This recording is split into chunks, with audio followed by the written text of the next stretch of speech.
until the end of the 19th century, medicine mostly in the West, and actually probably or more around the world, was humoral. So it was thought of in terms of balances and imbalances of elements Right. within the organism and the relationship between the organism and the environment. Uh-huh. And what medicine could do for 2,000 years. I mean, medicine first started to be medicine in the 4th century BCE.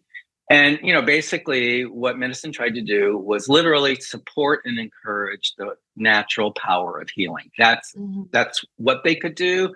That's what they thought they should do, and that was why medicine was considered to be an art. And it was considered to be an art of supporting the way that people live. This is the Made for Living Well podcast, hosted by Alexa Sherm, the place to create a life well lived.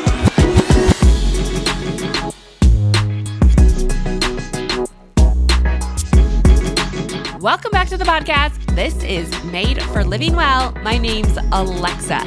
Now, today we're talking about healing and the powers of healing, not just in this woo-woo kind of way, but I think we diminish how powerful our bodies are and how capable they are of doing great work.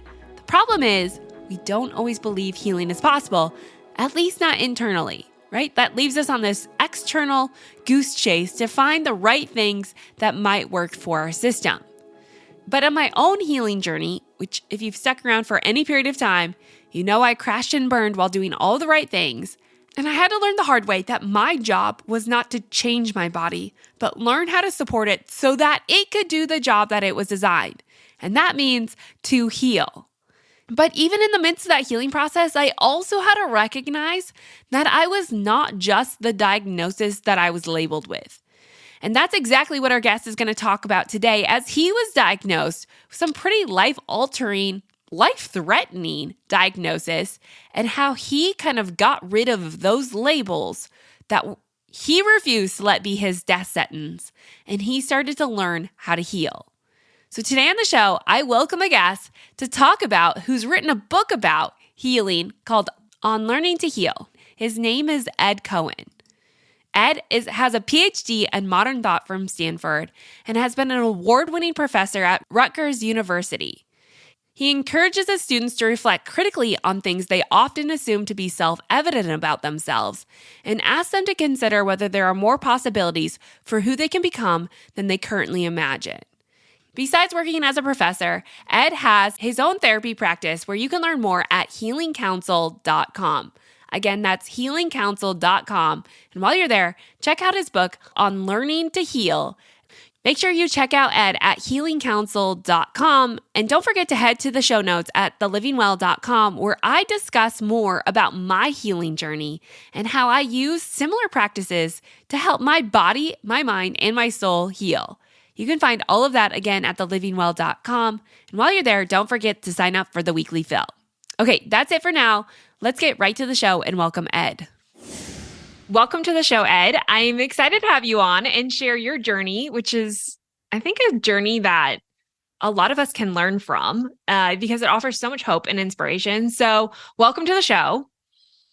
Oh, thanks, Alexa. I'm really happy to be here. Thank you for having me. Yeah, well, I just want to start with your journey. You wrote a whole memoir on learning to heal. Can you just talk about like the power of the body and what you learned from your own experience of, in some ways, coming alongside of it to see outside of your problems? And you had quite the story, like you could have assumed that was your death sentence and that could have been it, but at some point you made that switch to realize there was more. Yes, Alexa. Yeah, that transformation, was very striking, really, because I had been diagnosed at such an early age, and I really were depending on my doctors as those who were supposed to know, like that. We took what they said and we accepted it as, the truth, Right. the truth. Right. And, what I subsequently came to understand, especially I wrote a whole book before this book on the history of immunology and how the idea of immunity even came to be a medical concept, because it was originally for 2,000 years a legal and political concept.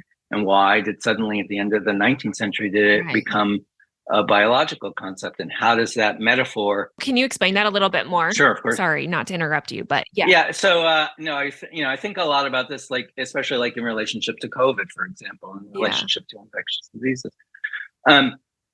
Where we were, constantly, barraged with the idea that our immune systems are supposed to defend us against attacking microorganisms that are potentially pathological. And, that is actually a really relatively new way of conceptualizing what infectious diseases were. Until the end of the 19th century, medicine, mostly in the West, and actually probably more around the world, was humoral. So it was thought of in terms of balances and imbalances of elements within the organism and the relationship between the organism and the environment. And what medicine could do for 2,000 years. I mean, medicine first started to be medicine in the 4th century BCE. And, basically what medicine tried to do was literally support and encourage the natural power of healing. That's what they could do. That's what they thought they should do, and that was why medicine was considered to be an art. And it was considered to be an art of supporting the way that people live, like your entire life was at stake. In the end of the 19th century, a variety of different kinds of technological and epistemological knowledge developments. What we now understand as germ theory came into being when bacteriologists like Louis Pasteur and Robert Koch basically were able to use the new visualization techniques of microscopy and staining techniques to isolate bacteria under the microscope and to correlate those bacteria with the symptoms of certain kinds of diseases. So cholera was like the first one that they developed. And the theory, was very persuasive, especially because cholera epidemics like the COVID epidemic, there were many, many cholera epidemics through the 19th century in Europe, and they were very devastating. So, so the idea that there were these pathogenic microbes that surrounded us and that they could attack us and that, we would get sick. The problem with that theory was that if there are pathogenic microbes in our environment and they're all around us, why are we not sick all the time? Right. Like, why are we even alive? Right. Yeah. So there was a zoologist named Elie Metchnikoff who in 1883 did a very, simple and yet very famous experiment. And he was the person who kind of decided that when an organism is attacked, that it has to have some form of defense, what he called host defense. And he then took a concept that was a legal concept that had been used, in various kinds of ways of thinking about cholera, immunity. And he put that together with the idea of host defense. And he created the concept that we now have as immunity as defense. Now, the problem with that concept is that it's actually internally contradictory, because in legal terms, if you're immune from something, you don't have to defend yourself, right? Like immunity guarantees you. But, and if you have to defend yourself, you're not immune. But he created this kind of contradictory concept, immunity as host defense, and that he was immediately hired by Louis Pasteur and swooped up and taken into the Pasteur Institute, because that concept made it possible to understand germ theory in a way that allowed people to understand germs can be pathogenic, but there is a response. And basically that model is what we continue to hold both scientifically, both medically, and popularly. I mean, so that's why, like the COVID epidemic, when people were saying the virus is an agent, we're having a war. I mean, an agent. Virus is an enemy. Virus is not an enemy. The virus is a weird paradoxical particle. It's neither animate nor inanimate. It doesn't move by itself. We carry it. We transmit it. So but our whole thinking about what was happening on an individual level and at a collective level, was informed by this set of understandings that medicine had Yeah. propagated. And I think in general that's true. It's like medicine is a human science, and it not only gives us technologies that are resourceful, and helpful. And I mean, I would be dead without them, so I'm not. But it gives us kinds of meanings for our experience that may be inappropriate or too limited. So, like what you were saying before about medicine focuses on problems. Like that's literally like when you go to the doctor, what they say is like, what is the presenting problem? Like that's how they frame it. And then what they're looking for is a diagnosis. Like we're going to put you in a category as if like my experience of Crohn's and every other person who gets Crohn's have some commonality, which is not the case. I mean, there are obviously commonalities in terms of certain kinds of, molecular, subatomic, cellular, hormonal processes. Yes, that's true. But like why some people get certain symptoms at a certain point in their life, like other people, get them at different points in their lives. And, why some people who have the same kinds of genetic predispositions don't get anything. I mean, which is also true. Like that's why I like to use COVID as an example because it's so recent and so obvious. Like people can be exposed to the SARS-CoV-2 virus, right? Some people, nothing happens. Right. Does it? Some people, the virus actually reproduces in their bodies but they're asymptomatic. Some people get a little flu. Some people get, different organs affected, not, the lungs, the kidneys, the heart, the brain, the toes, right? Some people get, super sick and then they have these, secondary processes, what are called cytokine storms, where the immune system actually then overreacts. That has a hyperreaction that becomes deleterious. Some people get long COVID, they recover, but they, the symptoms continue to manifest in different ways. Some people die. Now, how do we understand that as one disease? Like, how is all of that COVID? Like the idea that you can name something and say that this is the problem, the cause of the problem is this viral agent. And, all we have to do is address ways of dealing with the viral agent and we'll have a solution. That's not happening. A, that's not going to happen. B, that's not the cause. The cause is really complicated. The cause has to do with how did that virus get transmitted?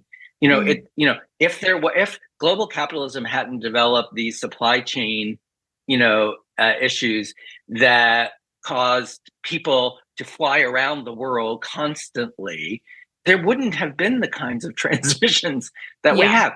If we had, universal health care, or we had, better facilities for all people, then the frontline workers or the people, who have to put themselves at risk in order to make our economy go wouldn't have had to sacrifice their lives. If hospitals had not been worried about making a profit or saving money, they would have had personal protective equipment ready in case there was something that happens, right? So when we say that the cause of something is a particular agent, and then we create a diagnosis and say this is the problem, what happens is that it's like we put on blinders. Right? Like it's like we look here, and sometimes where we're looking is a good place to look. But the thing is that it's always a narrow perspective. There's a whole field of peripheral vision that we have just cut out. And basically that's what my book is about. It's like there's whole aspects that in the way that medical, knowledge focalizes, it occludes and disregards and often disrespects, other forms of practice that can encourage and support healing. And my experience is that there are a lot of very powerful other modalities, and and it's not disrespectful to medicine, to recognize that it's our illness. It's not their illness. They can get the name, but it's our experience. illness is an experience. It's our experience. And we have the capacity to participate in different kinds of ways. So that's why, like, my basic definition of healing, what I say is healing represents our capacity as living organisms to enhance the quality of our life in the conditions in which we are living, right? We always live in circumstances which are relatively limited. Some of us are way more privileged than others and have a lot more resources. Some of us are less so. But even in less privileged circumstances, how we participate, I mean, of course, I would hope that people would have more resources, that everybody should have more access to resources. But the idea is that wherever we are, we can start from wherever we are, right? Right. And that, and that we can become more than we are at any moment. And healing, represents that capacity for me. And healing is really different than curing. Like, a lot of people want to be cured. Yeah, right. It's like, right. We have symptoms and, basically we want someone to take them away. I mean, that's what curing means. It means, like, I want to go back to what I was before these symptoms impeded my life in some way. And, and I want that I want that whole experience not to have happened. That's, and I think that that's a really, very, what am I going to say? I was going to say limited or disrespectful model. It's disrespectful to us in the sense of, no, you know what? Whatever. Fragile. Well, it makes us fragile, but it also discounts the fact that we're going through an experience. And one of the things about going through an experience is we have the capacity to learn from that. Like that, illness is about how we live. And so, it can challenge us to develop ways to learn to live otherwise.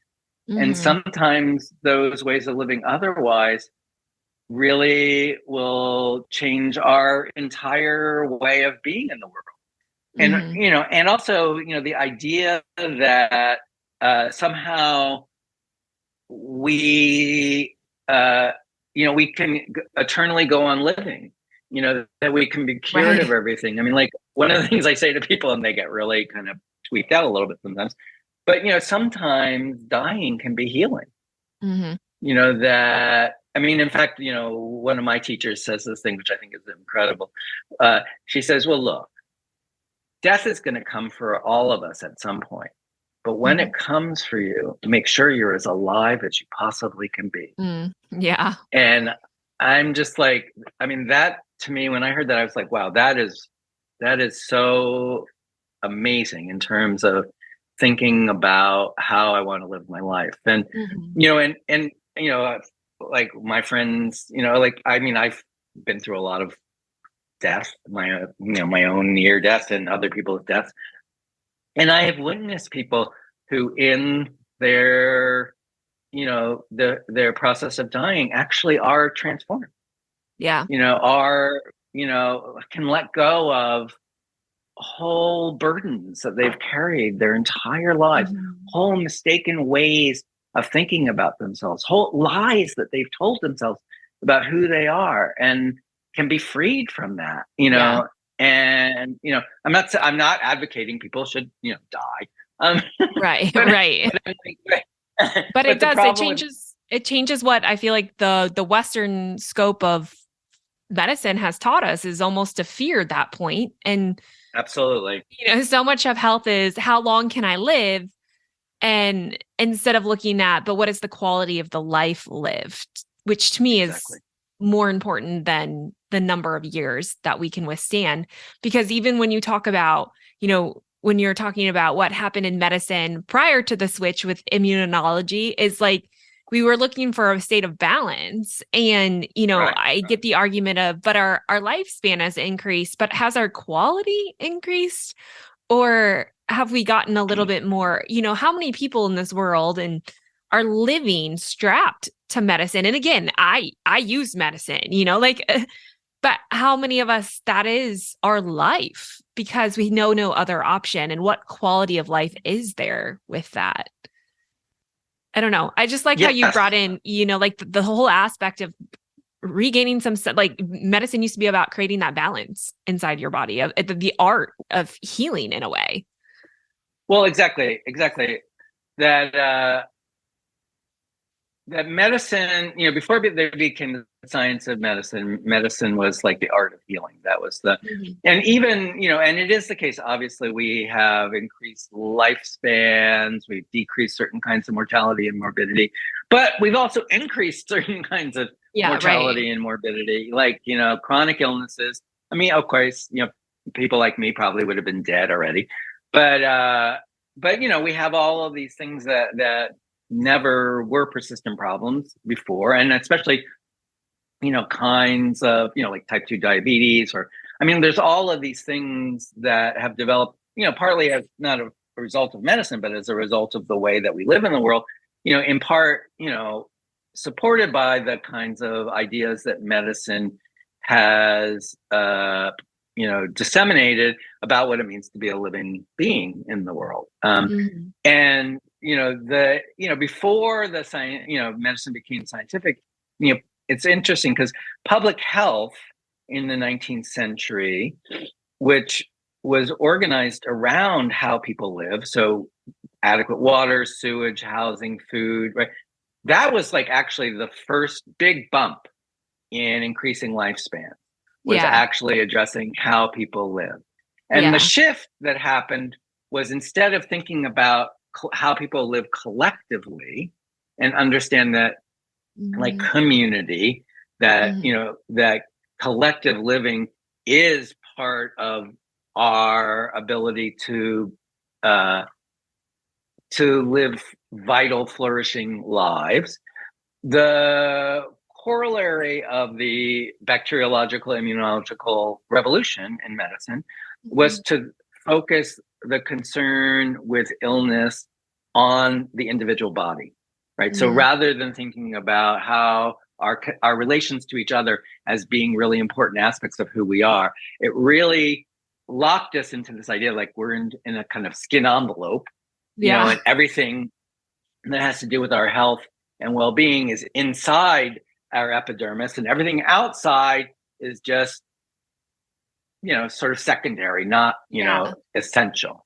And Uh-huh. I think that is a mistake. I mean, it's just biologically not true. Like, again, just to use COVID as an example, like what I always say to people, any kind of infectious disease shows this, but COVID, because it was such a big global event, uh, you know it demonstrates that the idea that we're individuals who are separated from the world and separated from each other, it's biologically counterfactual.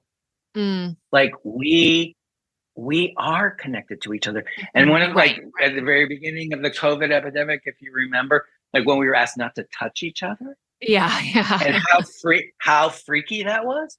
And why Uh-huh. was that freaky? Because you know what? We touch each other all the time. Yeah. Right. That's and even the word contagion, it Mhm. means touching together, right? Mhm. So, one of this is, I mean, this is of course one of my hobby horses, but I do think, the other part of my healing journey was really understanding how being with others in support of healing, who desire healing, and create Mhm. a context, a value context in which healing is important, right? That we Mm. make it a priority when we do it together, that supports and encourages us, because our culture does not support that. Our culture tells us the most important thing when you're sick is to get better and to go back to work.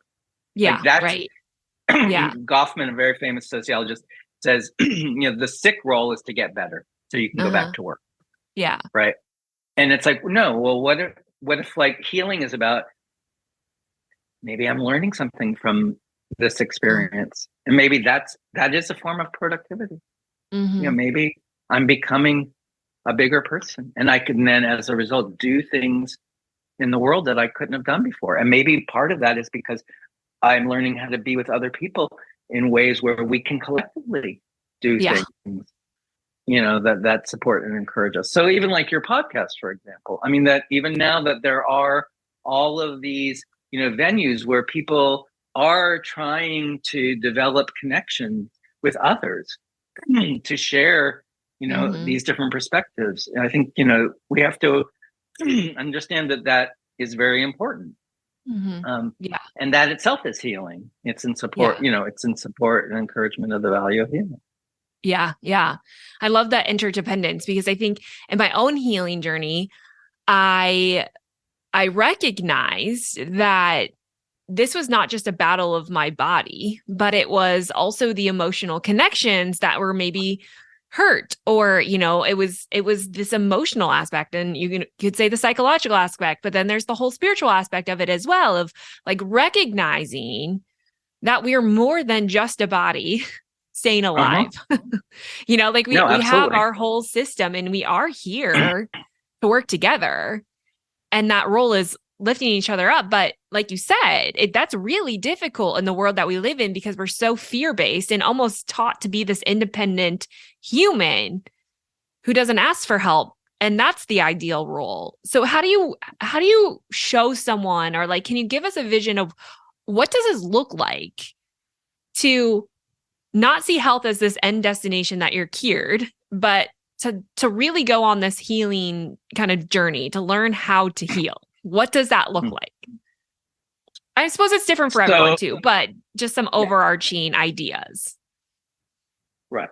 So I wrote this book on learning to heal, or what medicine doesn't know, not because I'm trying to disrespect medicine by any means. Right. Yeah. But, basically the book is organized around my learning curve. Like I had to learn this. Or when I say this, I had to learn that it was possible to live in different ways, and that those new other ways of living might allow me to flourish, in ways that I hadn't prior to getting ill, while I was ill. So the most powerful forms of healing that I have experienced are really ones that occur in the context of other people. What I like to think about is the idea of a field. Like when we are with each other, we create resonances. Like we resonate to each other. And I mean, energetically, that is just true. That's so, okay, so I'll start from the very basic. So part of what allows us to think that illness is something that is individualized and that we carry within us is that our culture has developed this idea that was a very important idea for a long time for political, economic, and legal reasons, but that is not necessarily true, which is that to be a person means to have a body. And I always say to my students, I'm like, well, when we say I have a body, who is I that has a body? Like, where's this I that possesses this thing called a body? But more than that, what we call body and we make into an object is probably better described in materialist terms as transformations of matter and energy localized in time and space. We are events. We are complex processes. And our eventfulness happens in the context of other events that are going on all around us that we are entangled with, right? That are part of who we are. But we have, again, blinders. We have a social vision in this world, in this country, because it's not true everywhere in the world, right? In many parts of the world, and for most of human history, people thought that being part of a group, a clan, a kin, a family, a tribe, that was primary. That was necessary for your going on living. And your particularity was developed in the context of your connectivity. Like that. And so traditional forms of healing practice, start from that premise of we're connected to each other, we're connected to the world, we're connected to the spirits. That's, what our culture has managed to do, and obviously it has developed a lot of really powerful resources as a result, is to separate us out and to create this fiction that somehow we're not connected to each other. And obviously what we're learning that is not true in lots of ways right now. I mean, COVID is one example. Global warming is another, right? Mhm. That we are not separate islands with no connection to each, so so that was, the main, kind of impetus, I think, for my healing journey was like learning that in a deeply, not in a conceptual way, because I had that as a concept, but in um, an energetic way. Mhm. That, being with others, being with particular kinds of practitioners, doing body work, learning Tai Chi, doing, movement practice at Feldenkrais. My main practice is something called Continuum. All of these kinds of practices, what they do is they create collective value contexts Mm. where we each, while we are all together in the service of desiring something similar, though each of us in our own particular ways, we create a context in which we can explore and enhance those possibilities. I mean, and many of your viewers probably have this experience. Like, and again, COVID has made this more visible to many people. Like yoga, like you can do yoga at home. It's great. I do it, Mhm. all the time. But it's really different than doing yoga in a class, Yeah. right? When there are other people around you, you can Yeah. feel it. We all know it. It's a Yeah. thing, Yeah. right? Yeah. And then when we couldn't do it during the COVID, then we do it online, and and you kind of like, okay, there's someone else there. Okay, the fields are expansive, but it's not the same thing, Yeah. right? As when we're all there together doing this thing, in the service of our own enhancement, Mhm. but creating a resonance with each other that supports and encourages that, right? Yeah. And I think, that's what our culture is profoundly individualistic. We are taught that, we're separate from each other, that, especially right now, it's like we're all our own brand. You have to like enhance your brand, Yeah. you Right. know. Yeah. I'm like, well, okay, but that's not how healing works. Do you think some of the trouble is that we live in a world, and I kind of read this in a book, but I couldn't quite figure out if they were saying this exactly, is the idea that we know too many people because the Mm. internet and the web has expanded what should have been like a tribe. Like back in the day, a tribe was maybe max 200 people or 250 people, and you had like, 10 close people that you really lived life with. But now it's like people have thousands of friends online that they don't really know. But is it skewing our idea of what it looks like to truly have that community? Like, are we fooling ourselves or creating this false sense of community while living independently that we're actually doing more of a disservice? I don't know. Like, I'm just wondering, is it difficult now because we don't have to face people in a physical So sense? yes, yeah.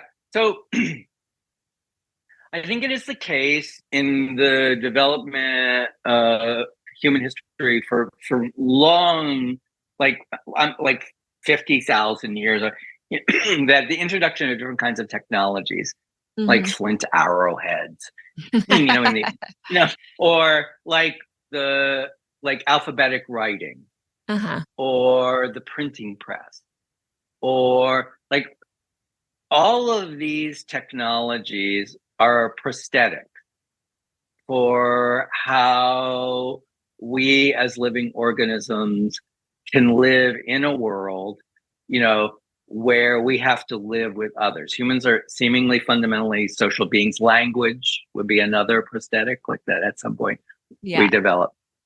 So, so the question is like, at each moment, these kind of technological developments are they're disruptive of earlier Uh-huh. ways of being, but they also introduce new possibilities. And we're in this moment where these new technologies have just erupted in a very, very Mhm. short period of time. Yeah. And they have transformed people's everyday lives. Mhm. I'm old, right? So, like to me, like the cell phone, it's not even a cell phone. I mean, this is like a computer that I carry Yeah. with me everywhere. All the time. And and this is something that is like everywhere in the world, Uh-huh. that and and the so yes, at a certain level, and that was like Facebook's whole thing, Yeah. connectivity, right? Yeah. Well, okay, there are absolutely certain things that are made possible by by digital revolutions, right? Yeah. But the thing about all of these technologies is they're what we could call pharmacon.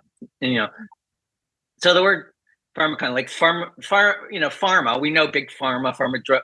Yeah. Pharmacon is a really interesting word from ancient Greek. It means remedy, like, Mm-hmm. but it also means poison, and it Mm. also means scapegoat. Mm. So Yeah. anything that has the power to help you also has the power to hurt you. So we're in this phase, I think, of our learning to live with these new technologies as they keep developing with the AI Yeah. and the whatever, where it's disrupted other different forms of connectivity. And yes, I think there is a lot that is toxic about it, because it does give us the sense that we are connected in conceptual ways, but not in embodied ways. Yeah. But that's also not entirely the case. I mean, so for example, I think of the Black Lives Matter, like all of the protests after George Floyd, right? Like, or any of the, like, Black Lives Matter in general. Like, it's like it started as a hashtag, right? Mm. And and what it did is allowed people to come together, like Yeah. whole groups of people to come Mm-hmm. together in physical ways. Or like right now in France, they're having national strikes about maintaining the age of retirement and their social version of Social Security. Millions of people come together, right? They're mobilized. So there's also this other thing where people are Right. Mm-hmm. together in very powerful ways, right? So it's contradictory. I don't. Right. I do think that there are absolutely ways that these technologies have created more and more isolation, at the same time that they seem to be providing ways for us to be connected to each other. And like, I think of online dating, or all of. I mean, the it's like people used to. If you wanted to go out with someone before, it's like you had to like meet them, like you had to Yeah. be there, and Yeah. I mean, personally, I mean, you can tell something. I can tell something from someone's energy a lot better, when I'm in their presence, than when we're like texting online, Right. right? Uh-huh. Yeah. So I think that that's true, but Uh, but also there are other ways, and the thing is, and maybe we'll develop new ways mm-hmm. of learning how to use these technologies that are more supportive, or let's just say it that are more healing. Like Yeah. right Right. now, the balance is like, but Right. there's nothing intrinsic about a technology. Technology Uh-huh. doesn't have a meaning. It's how we utilize it Mm-hmm. that makes the difference. It's kind of like medicine, like again, it's like what we use, there's good that comes out of it. It's just, again, that Absolutely. balance of it, of looking at it too for yourself. But I think when we go back to the connection aspect, I mean, even modern medicine uses the need for touch. Like I think of babies and infants and how important that touch is, and kangarooing and that skin to skin contact. Like we do know there's significant value, and that humans have to be interconnected. And that connection is so powerful and healing. In fact, some would Oh, probably absolutely. argue one of the most important, right? So what I mean, I know we're kind of running out of time here, but what do you feel like someone who's listening to this, who's maybe plagued by symptoms or looking for a cure, or, kind of, obviously if they're listening to this, they know my story of like, I'm a big believer that health is within you. You have what it needs. It's learning how to support that. What encouragement, steps, anything that you want to give them that's like, okay, you have this. You can make forward progress in this. I guess I want to just remind people you're not alone, in your process. It's very easy, when we're not feeling well, or, when we are impeded in going about our lives in the ways that we're habituated to do, to fall back on this sense of isolation, which just kind of reinforces the sense that we're disconnected from other people. And, so to do things like one of my main teachers always says, well, I guess it's a version of fake it till you make it, but to put yourself in the context of something that's like what you would like to have happen.